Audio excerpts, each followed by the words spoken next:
Je vous salue au nom précieux de Christ Jésus. Mon thème aujourd'hui, c'est « On ne résiste pas au péché ». On ne résiste pas au péché. Cela peut vous paraître surprenant venant de moi. Non, on ne résiste pas au péché. Dieu nous dit qu'on fuit le péché.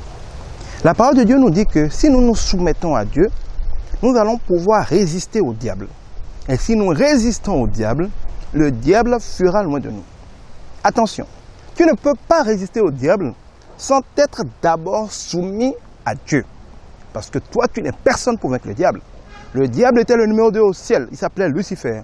Il était un ange du niveau de Michel. Il était donc puissant, intelligent, sage, brillant. La Bible en parle comme d'un être prodigieux. Ce n'est pas n'importe qui, il n'est pas vilain, il n'est pas laid. La Bible nous dit que Satan est beau. Les gens qui dessinent le diable avec des vilaines cornes noires, rouges, c'est du n'importe quoi.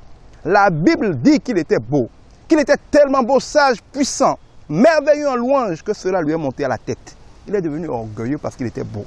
Satan est séduisant. C'est ça ce que les gens ne savent pas.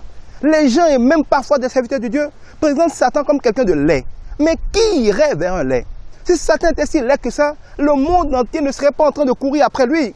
Satan est un séducteur par nature. Il est le père du mensonge. Il est beau, il est attirant. Et c'est pour ça qu'il attire par défaut tous les hommes.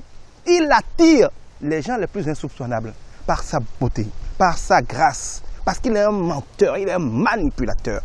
Si tu t'attends à ce que Satan soit laid, tant que tu ne vois pas quelqu'un de laid, tu as l'impression que Satan n'est pas là.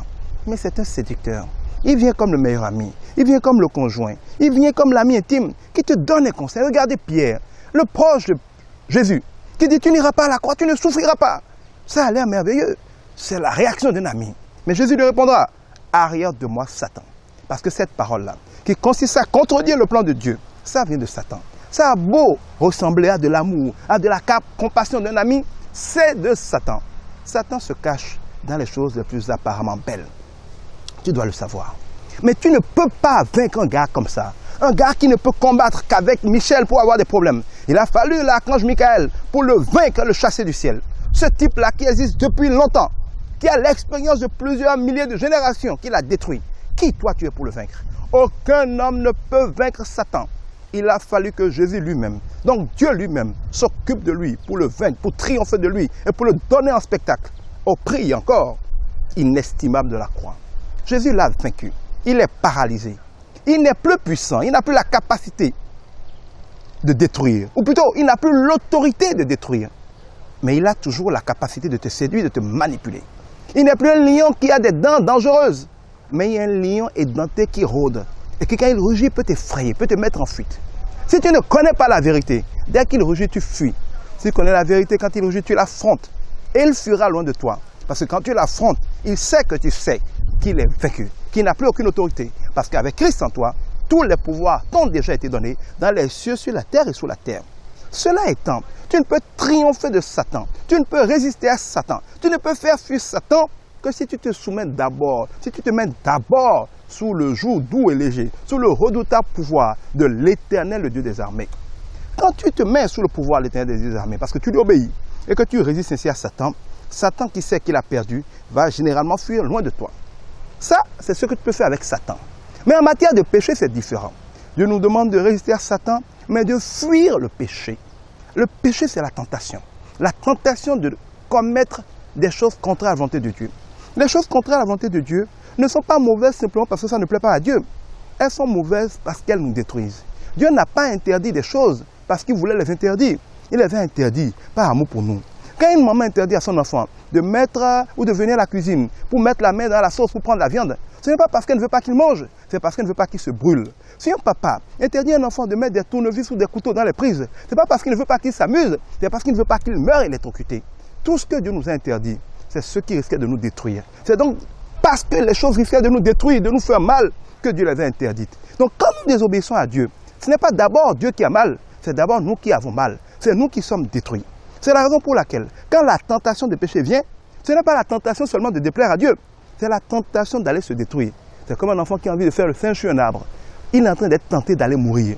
Si un enfant a envie de sauter comme Tarzan ou comme, je ne sais pas, Superman du haut d'un étage, pour lui c'est un jeu. Mais le diable est en train de le tenter, de l'attirer vers la mort. Quand tu résistes à la tentation du péché, tu n'es pas en train de résister simplement à déplaire à Dieu. tu résistes à faire quelque chose qui va te détruire, qui va te faire pleurer. Quand tu vois un garçon, tu te laisses aller dans ses bras. Sur le coup, c'est beau, mais rapidement, tu attrapes une grossesse, il se moque de toi, il disparaît, tu es obligé de vivre avec lui, alors que c'est un irresponsable. Toute ta vie est chagrin et larmes, parce que tu t'es laissé tenter par quelques minutes de plaisir. Tu dois fuir le péché. Dieu nous révèle qu'on ne peut pas affronter le péché. Tu ne peux pas avoir une tentation, rester là, jouer le grand garçon, à jouer la grande fille. Même si tu es un chrétien, né de nouveau, parlant en langue, spirituel, sanctifié, on ne résiste pas au péché, on fuit au péché. On fuit le péché. Ça veut dire quoi? Supposons que tu as l'habitude d'aller par exemple dans un endroit où il y a plein de prostituées, quand tu étais dans le monde, et que là-bas tu allais avec les prostituées. Maintenant tu es né de nouveau, tu es chrétien, tu as oublié tout ça.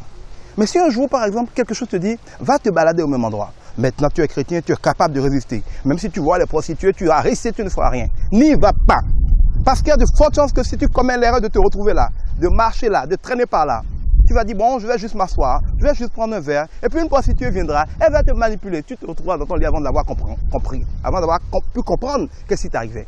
Tu vas simplement pleurer ensuite. Si tu as des copines qui t'avaient toujours tourné autour, avec qui tu sortais, quand tu nais de nouveau, coupe les liens avec elles. Change de quartier si tu veux, déménage si tu veux. Si tu as des gens avec qui tu te droguais, des gens avec qui tu fumais, il faut les fuir. Quand vous voulez changer de vie, vous devez changer d'amis.